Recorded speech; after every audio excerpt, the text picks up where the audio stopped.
Hay una crítica que desde hace años yo le hago a la derecha tradicional, llamémosla derecha piñerista, y tiene que ver con esa tendencia suya a tomar ideas ajenas y como contrapartida abandonar las propias. Y yo creo que muchas personas entienden mal esta crítica, casi como una pelea de niños. Oye, esta bandera es mía, no te metas con mi bandera. O esa bandera no es tuya, anda y devuélvela. Y obviamente no se trata de eso, de aferrarse a las ideas propias porque son propias, o de rechazar las ajenas por el solo hecho de ser ajenas.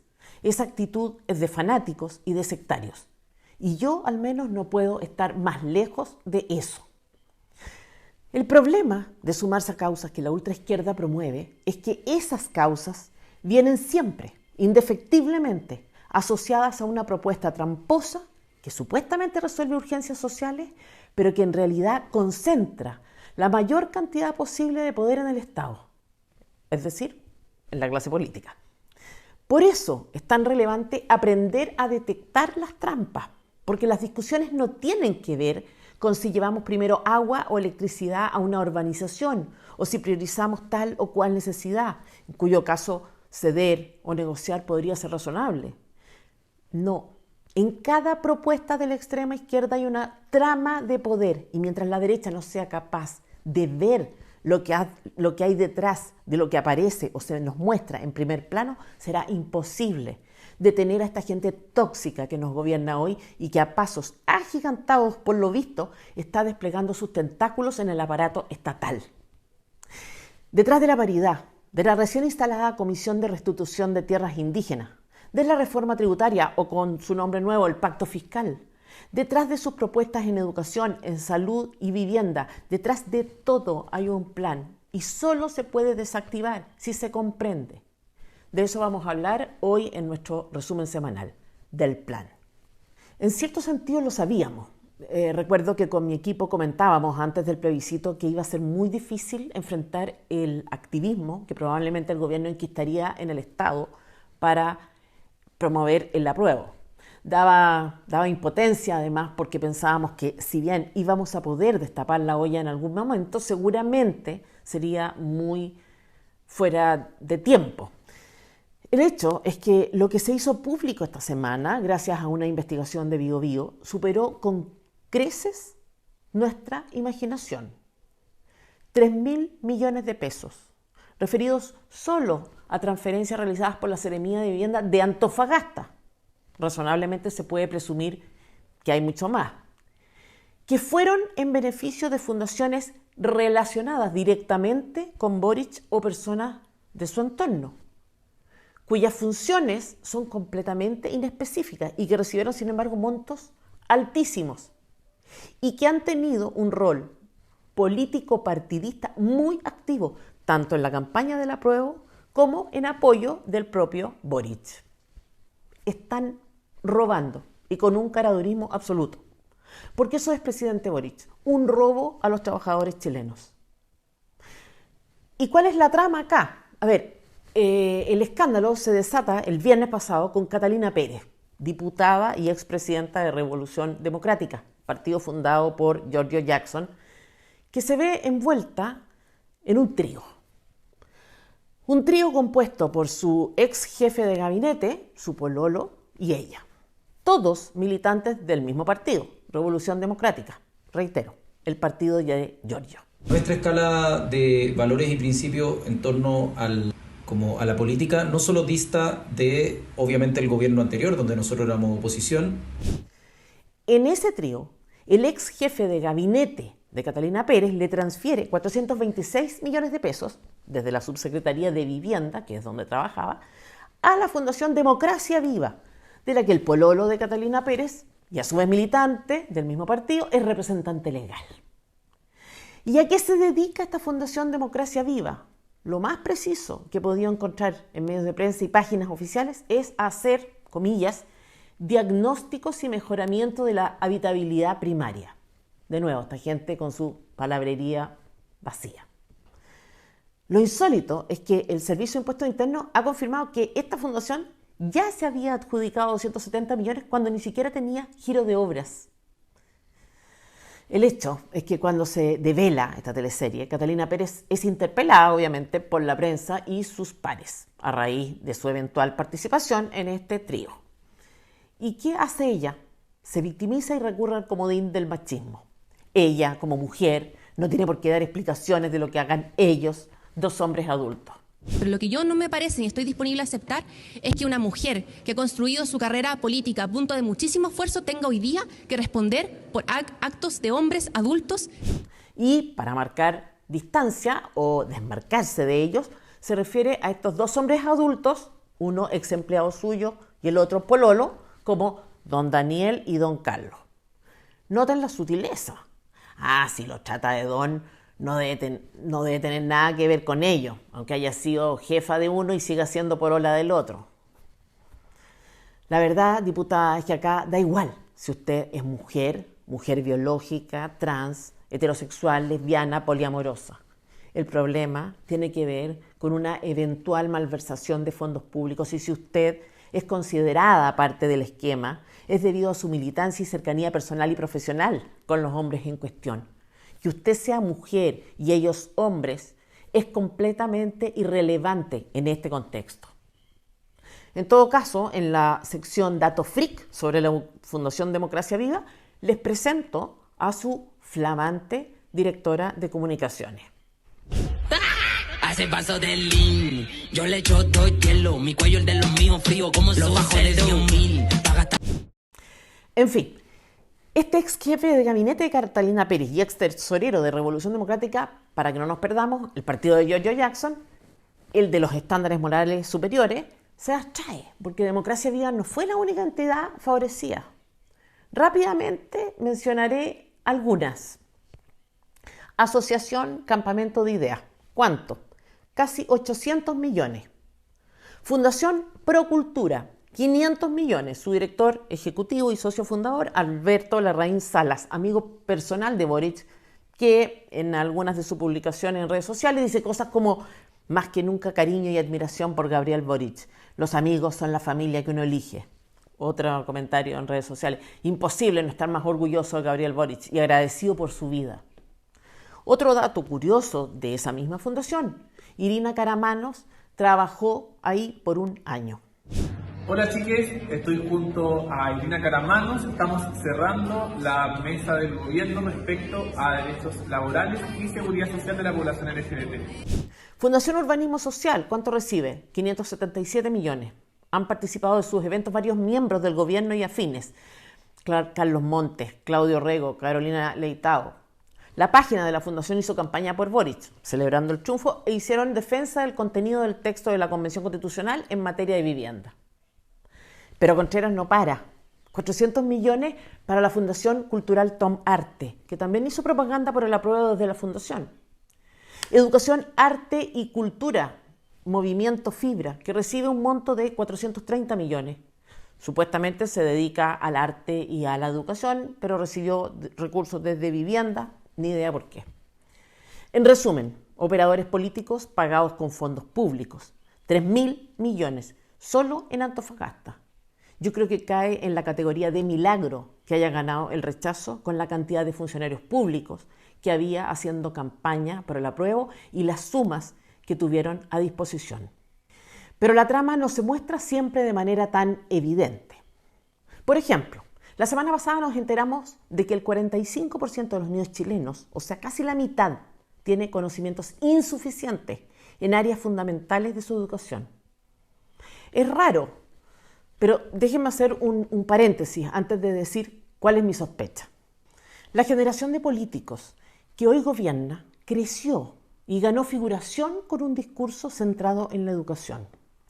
Sus años universitarios fueron en realidad años de activismo político, con una cobertura mediática sin precedentes y accedieron a espacios de poder que la Concertación y la nueva mayoría les cedieron, probablemente desde la culpa. El ex dirigente estudiantil recibió un guiño de Michelle Bachelet y los partidos de la ex Concertación que resolvieron no presentar candidatos para competirle. La buena voluntad que ha habido estos días nos permite llegar a esta decisión que significa convertir a Giorgio Jackson en nuestro candidato a diputado por el Distrito 22.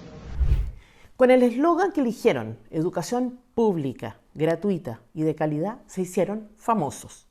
Varios se deben acordar porque eso ocurrió hace exactamente 12 años.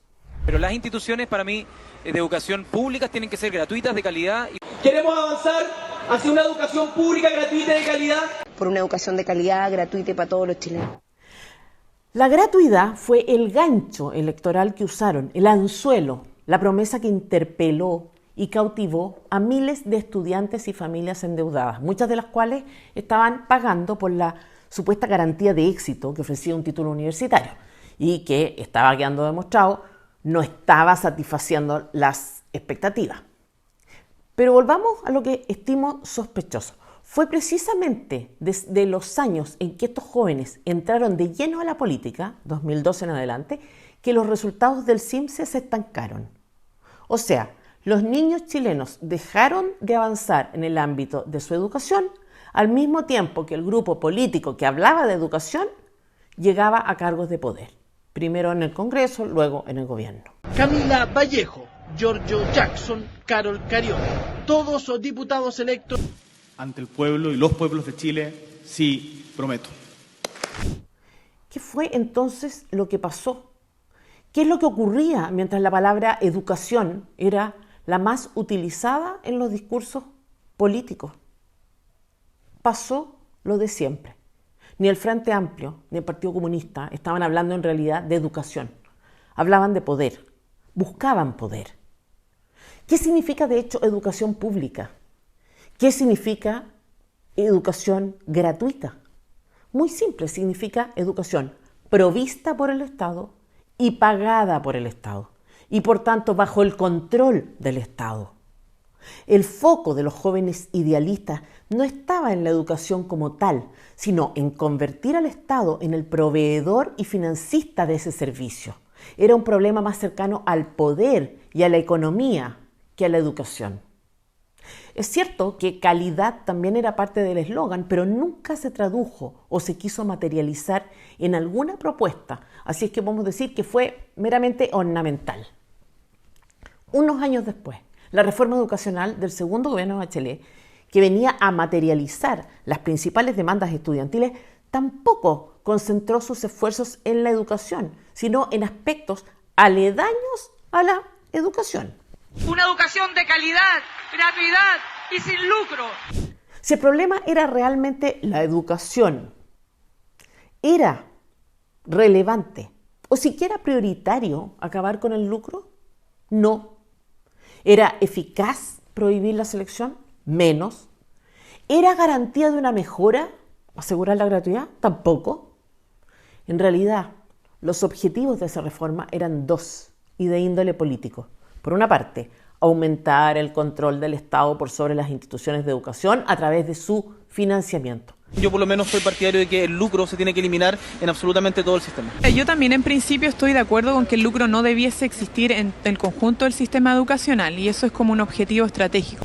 Y segundo, promover una ingeniería social que reemplazara la libre asociación de las personas por una tómbola, para que la clase media y los pobres se juntaran, mientras los políticos mantenían intacto su derecho a elegir. Porque la selección segrega. No haya selección. Las concesiones que la derecha hizo en relación a estos puntos resultaron finalmente gravísimas. Claramente ella no tenía mayoría en el Congreso para frenar las reformas, pero disponía de micrófono.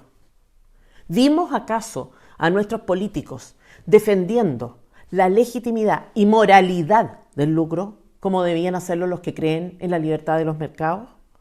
¿Los oímos validando con firmeza el derecho a seleccionar tanto de parte de los colegios como de los padres? ¿Ofrecieron verdadera resistencia a la propuesta tramposa de la ultraizquierda?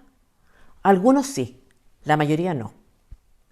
Y así fue como, a través de la gratuidad y la prohibición del lucro y la selección, el Estado aumentó significativamente su control sobre las personas. Y justamente porque es poder lo que la ultraizquierda quiere, es que en medio de la crisis del COVID, esa ultraizquierda apoyaba al Colegio de Profesores, sindicato controlado por la extrema izquierda, en su resistencia a volver a clase. Hemos dicho, el 27 de abril, si la autoridad insiste en mantener esa fecha como fecha de retorno a clase, nosotros no vamos a volver. De hecho, Chile fue el país de la OCDE que más tiempo tuvo cerrados los colegios, 259 días para ser exacto. Y el 2021, mientras los municipales abrían sus aulas en un 54% de los días en que era posible hacerlo, los particulares pagados lo hacían en un 87%.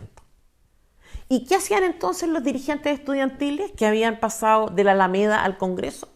Presentar una acusación constitucional contra el entonces ministro de Educación, Raúl Figueroa. El ministro Raúl Figueroa no ha respetado ni la Constitución ni las leyes. Presentar esta acusación constitucional. Así de falso resultó ser el interés del Frente Amplio y el Partido Comunista en la educación.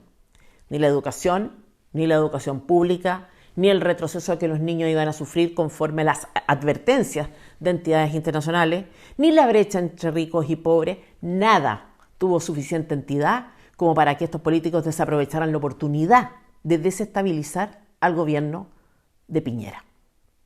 La denuncia de este grupo de políticos oportunistas era que el ministro habría evitado, textual de una minuta de la época, deliberadamente introducir modificaciones legales para hacer frente a la pandemia. O sea, que el ministro actuaba de mala fe, con mala intención, y que esa malicia suya habría tenido, vuelvo a citar, como consecuencia una desprotección, sobrecarga y agobio laboral. En otras palabras, mientras Raúl Figueroa enfrentaba el desafío mayúsculo, gigantesco, de llevar la educación de todo un país a la modalidad online, así actuaban sus adversarios políticos. Nosotros ahora estamos pero en guerra campal con el gobierno. A todas las reuniones me saco fotos con todos los infelices. No contentos con eso, lo acusaban de haber, vuelvo a citar, puesto en riesgo concreto a niñas, niños y adolescentes, infringiendo el artículo 19, número 1, el derecho a la integridad física y psíquica de las personas. Poco le faltó para llamarlo asesino. Este es el peor gobierno que le ha tocado a la medicina en Chile. No me digan que no se dieron cuenta entonces de que la situación era crítica. No me digan que les faltó experiencia y que ahora comprenden que la cosa no era tan fácil. No me vengan con que reconocen que ahora se dan cuenta de que el gobierno de la época lo hizo bien. Hoy día no hay antecedentes alguno que entonces no tuvieran. Lo suyo fue una conducta política, de la baja política. Y su aparente cambio de actitud en realidad no es un cambio, es coherente con la lógica con que siempre actúan, que es la lógica del poder. El cambio de actitud, el reconocimiento de su error de parte del gobierno responde a una cuestión práctica, prevenir una eventual revancha. Era político su interés y la educación e integridad de los niños la excusa. Pero la derecha tradicional no se atrevió a demasiado y hasta cierto punto dejó al ministro dando la batalla un poco solo. No creo que sea justo decir que los resultados del CIMSE responden exclusivamente a decisiones o actitudes de la ultraizquierda que hoy gobierna, pero su responsabilidad es enorme. Porque no se trata solo de la pandemia y de su utilización política, de su alianza con el Colegio de Profesores para impedir la vuelta a clase de los niños, de su resistencia a hacer el CIMSE y publicar el resultado. Se trata también del ejemplo, de enseñarles a los escolares que los de vagos por la Alameda pueden llegar al Congreso y al gobierno, de la justificación que han hecho de las faltas de respeto y de las faltas de respeto en las que ellos mismos incurrieron una y otra vez. Como quisiéramos mear en un casco militar, también podríamos quemar una bandera de renovación nacional. ¡Que vaya lo mismo! Pero vamos más allá. ¿Cómo se comportaban entonces los periodistas que hoy interpelan a las autoridades? ¿Cómo contribuían desde su posición de poder a la educación de los niños chilenos? Porque los periodistas suelen estar del lado de lo políticamente correcto y poco se les exige en materia de responsabilidad. Para muestra, un botón. Sí, pero ¿cuánta responsabilidad tiene usted en que este tema se haya politizado? Al final se transforma en un meme. Siempre lo mismo. ¿Qué hacía, por su parte, el Colegio de Profesores, que según datos del Mineduc probablemente sobreestimados tiene solo al 23% de los profesores chilenos adscritos? Por ejemplo, en su petitorio de 2022, ¿qué hay? piden bonos, exigen no ser evaluados ni despedidos en caso de que les vaya mal en las evaluaciones, exigen también la suspensión del CIMSE. De educación, nada. Las propuestas de la ultraizquierda en materia de educación no versaban sobre educación. Y por eso no extraña que no solo no haya habido avances, sino solo retrocesos en la medida en que ellos fueron accediendo a espacios de poder. Como tampoco extraña que, por ejemplo, en el presupuesto original para el 2023, el gobierno pretendiera bajar el presupuesto destinado a los liceos bicentenarios en un 33%. Eso mientras el Ministerio de la Mujer aumentaba en un 511% el gasto asociado a equidad de género. Y a propósito de propuestas tramposas orientadas a la concentración de poder, una de las últimas del gobierno es la convocatoria de una comisión para la restitución de tierras indígenas. Uno podría pensar, en la macrozona sur hay un problema grave. ¿Cómo podría alguien restarse de la participación de una comisión que apunta a enfrentar esos problemas? Eso me decía un amigo cercano hace unos días, cuando yo me quejaba de que la derecha hubiera caído en la trampa de prestarse para este espectáculo, de salir en la foto. Efectivamente, hay un problema. Pero ¿cuáles son los objetivos que tiene esta comisión a la que alegremente se ha sumado la derecha completa? Porque si reconocemos que hay un problema, al menos asegurémonos de que la intención del gobierno es abordar el problema. Pero no. Acá están los objetivos que aparecen en el comunicado de prensa del gobierno, o sea, oficial. En primer lugar, sistematizar la situación de las tierras mapuches. Tierra. El mismo tema de siempre, pero con el agravante de que el presidente ha utilizado un concepto completamente discutible, que es el de tierras antiguas, en contraposición al de tierras asociadas a títulos de merced. Es decir, tierras cuya propiedad dependería de cuestiones de la etnia y de raza, algo así como un derecho de propiedad ancestral. Este catastro debe considerar la pérdida que han sufrido las comunidades respecto de los títulos que el Estado le otorgara y también la demanda viva que existe sobre las llamadas tierras antiguas.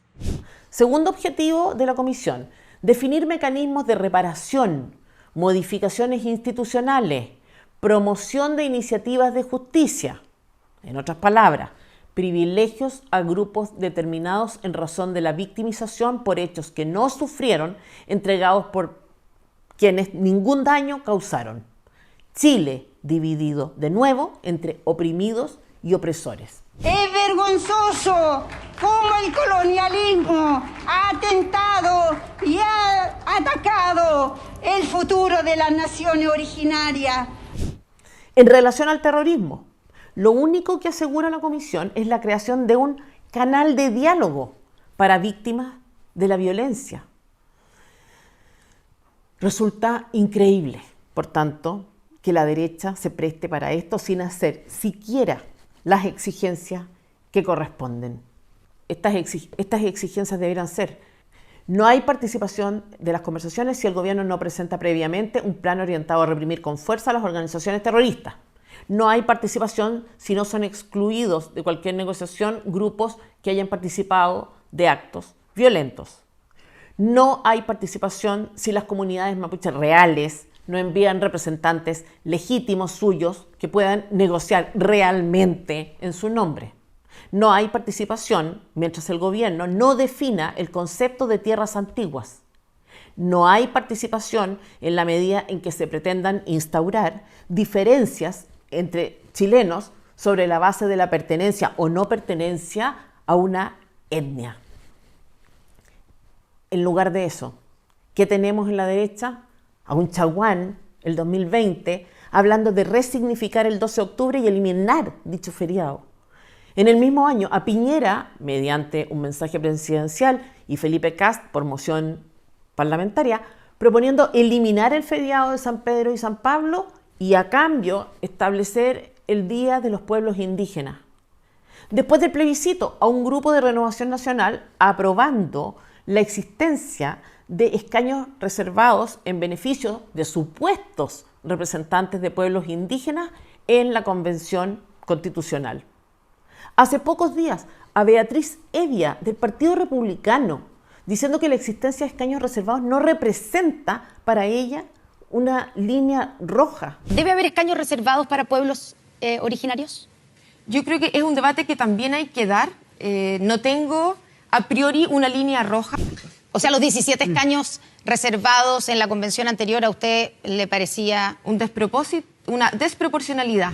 Es en este tipo de cosas cuando uno se da cuenta de que la derecha simplemente no comprende la trama de poder que hay detrás de todas estas propuestas de la ultraizquierda. No entiende que el activismo indigenista no es una categoría formal que grupos políticos opuestos puedan llenar de contenido a su antojo. El indigenismo, el feminismo y en general todos los ismos son activismos de izquierda porque sus premisas son de izquierda, ya que presuponen una crítica a la civilización occidental y a nuestra forma de vida.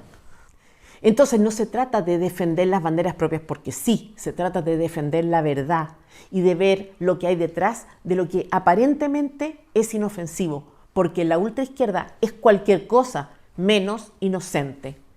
De eso se trata cuando hablamos del plan, de detectarlo, de detenerlo y sobre todo de tener uno alternativo.